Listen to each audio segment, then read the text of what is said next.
No Brit can resist the temptation of singing Sweet Caroline at the top of their lungs, especially in the pub, as Neil Diamond's hit single has become the unofficial anthem of British sporting success.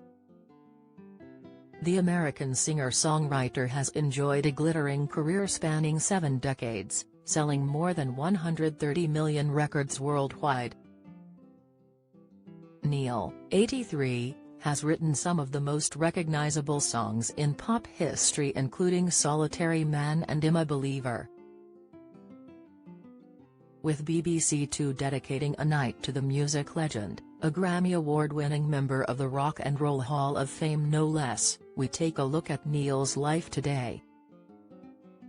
Health battles. The star was diagnosed with Parkinson's disease in 2018, scuppering the Australian leg of his 50th anniversary tour.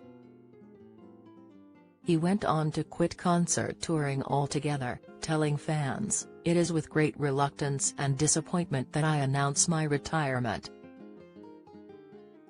I have been so honored to bring my shows to the public for the past 50 years. This ride has been so good, so good, so good thanks to you."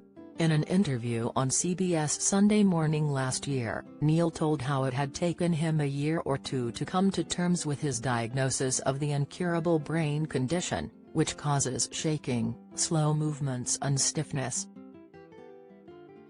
"When the doctor told me what it was, I was just not ready to accept it," he said. "I said, oh, okay, I'll see you whenever you want to see me, but I have work to do, so I'll see you later." After admitting he was in denial over his diagnosis, the icon said that accepting the progressive disorder has brought in a sense of calm to his life. He told CBS, "Somehow, a calm has moved in and the hurricane of my life and things have gotten very quiet." This isn't his first serious health battle. Back in 1979 the singer-songwriter had back surgery to remove a benign tumor on his spinal cord. The operation lasted 9 hours and he wrote goodbye letters to his loved ones, convinced he was going to die.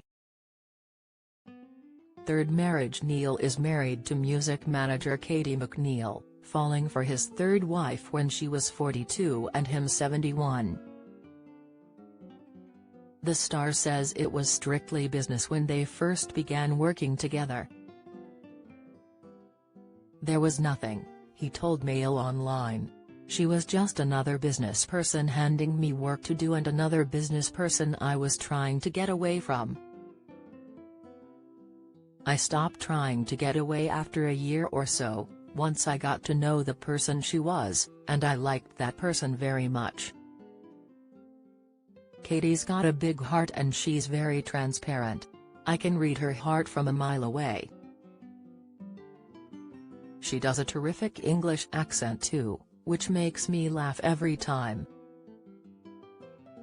Neil was previously wed to high school sweetheart Jane Posner, with daughters Marjorie and Ellen. That marriage ended in 1969 and he was married to Marcia Murphy for 25 years before their divorce in 1994 with 2 sons, Jesse and Micah. The star has spoken candidly about how his career and touring schedule affected family life. "There were always tears," he told 60 Minutes Australia. "The kids cried, my wives cried, I cried. I walk around with a sense of guilt still because I left them more than I should have, but the work required it. It was that simple." Neil, who is a grandfather of 8, also told People magazine, "The best thing I can do for my kids is give them a normal life, be supportive and let them find their own way." Through years of therapy, he has come to terms with his perceived past relationship failures and insists, "There will not be a fourth wife. I have the best woman in the world and am taking good care of our relationship. I'm making sure it's going to last forever." Surprising song inspiration. The star hasn't been the subject of too much controversy over the course of his career, but his famous song Sweet Caroline, played at many sports grounds around the world, including after the Lionesses' success at Euro 2022, has proved a talking point. In 2007, Neil said the track had been inspired by John F. Kennedy's daughter Caroline, who was 11 when the hit was released. It was a picture of a little girl dressed to the nines in her riding gear, next to her pony, he said. It was such an innocent, wonderful picture. I immediately felt there was a song in there. It was a #1 record and probably is the biggest, most important song of my career, and I have to thank her for the inspiration. In 2017, the star said the song was actually written about his second wife Marcia, saying he had called it Caroline because he needed a 3-syllable name.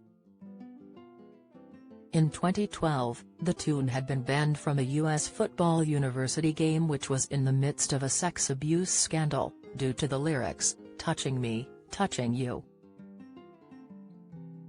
Watch the tribute evening on BBC Two tonight, starting with Neil Diamond at the BBC at 8:25 p.m.